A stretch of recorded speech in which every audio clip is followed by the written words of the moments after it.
Retour à présent sur l'un des grands mythes modernes nés il y a 200 ans, Frankenstein, du nom du savant qui engendra une monstrueuse créature, un personnage de Prométhée qui nous fait réfléchir sur les excès de la science et qui a inspiré d'innombrables œuvres littéraires et cinématographiques. Un dictionnaire Frankenstein de Claude Aziza nous éclaire sur le phénomène. Sabrina Gage a décrypté la force du mythe. Frankenstein t'a donné la vie éternelle, il t'a offert un pouvoir que le temps ne pourra jamais détruire. 200 ans et pas une ride. Le monstre de Frankenstein, né en 1818 sous la plume de Mary Shelley, est loin d'avoir dit son dernier mot. 2 siècles après la parution du célèbre roman gothique, la créature n'en finit pas d'inspirer les artistes. Tim Burton, la série Penny Dreadful et même Michel Piccoli ou encore Eddie Mitchell se sont confrontés au monstre. L'occasion pour nous de revenir sur les succès de cet ouvrage et comprendre pourquoi le créateur et sa créature ont toujours autant les faveurs du public.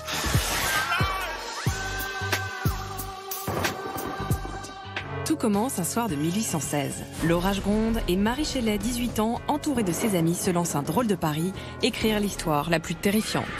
L'anglaise donne alors naissance au roman Frankenstein ou le Prométhée moderne. L'histoire d'un savant fou, Victor Frankenstein, qui crée un être formé de morceaux de cadavres, réanimé par la foudre, sans penser aux conséquences de son acte contre nature. L'une des clés de la pérennité d'un roman tel que celui de Frankenstein de Mary Shelley, c'est l'idée du double.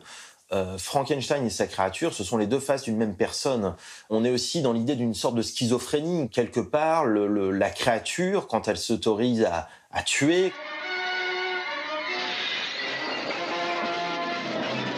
elle s'autorise tout ce que le créateur ne va pas s'autoriser. Et donc, on est dans le déchaînement des pulsions que le surmoi interdirait. Récit à la fois horrifique et philosophique, Frankenstein est considéré par les spécialistes comme un chef-d'œuvre de la littérature gothique. Il rencontre alors un succès foudroyant et le cinéma s'en empare aussitôt.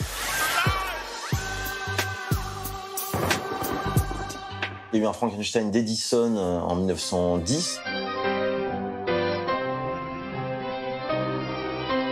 Il y a vraiment l'idée que Frankenstein, c'est une créature née de la foudre, et quelque part, le cinéma, c'est aussi un art de l'électricité. Et donc, je crois que la rencontre, elle était évidente dès le début. Il y a pas de hasard. Mais celui qui hante les esprits, c'est la version parlante de Frankenstein de James Whale en 1931. Quand on parle de Frankenstein aujourd'hui, on a tous une image qui vient en tête, c'est le visage de Boris Karloff. C'est la naissance d'une silhouette monstrueuse absolument inoubliable, d'un masque absolument génial créé par Jack Pierce, dont tout le monde se souvient.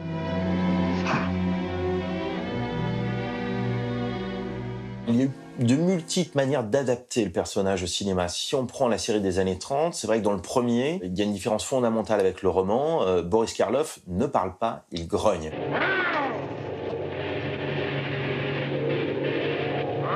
C'est un personnage passionnant aussi parce que terriblement émouvant. La créature de Frankenstein, c'est ni plus ni moins qu'un nouveau-né, mais dans un corps qui n'est absolument pas celui d'un petit bébé qui sera extrêmement mignon. Il agit avec une naïveté que nous, spectateurs, on ne peut que percevoir, mais que les personnages qu'il rencontre, eux, ne peuvent pas comprendre. Regardez! Ah, au secours! Au secours! Un géant, allez! Ce qui isole ce personnage, forcément, nous touche. Dans tous les films de monstres, finalement, le monstre n'est pas le plus monstrueux, c'est tous ceux qui condamnent le monstre qui sont vraiment les plus effrayants de tous.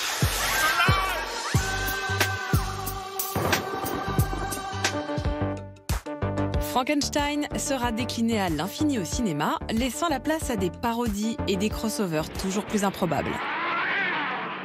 Frankenstein est partout. Dans les années 60, à la télévision, on a une série pour enfants qui s'appelle The Monster, on a la famille Adams, à chaque fois il y a les émules de Frankenstein. Ça donne dans les années 80, dans Récréa 2, le Croc Monster Show. Voilà, tout ça appartient à la pop culture, tout le monde connaît ça par cœur, sans même avoir vu nécessairement les films ou avoir lu le roman, mais tout le monde connaît l'histoire de Frankenstein.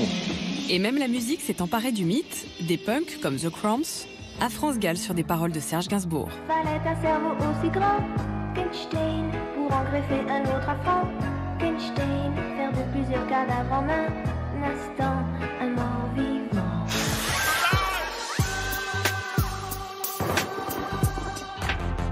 Rêve ou cauchemar de l'humanité, l'éternelle question de la création de l'homme par l'homme ne cesse de fasciner.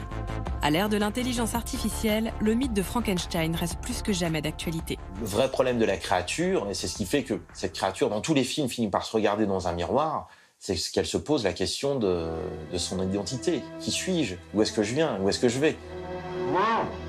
Et ça, cette question-là, elle est forcément posée par le clonage, par toutes les grandes questions éthiques actuellement posées par les évolutions de la médecine. En ce sens-là, évidemment, Frankenstein, c'est l'un des grands mythes de la science-fiction.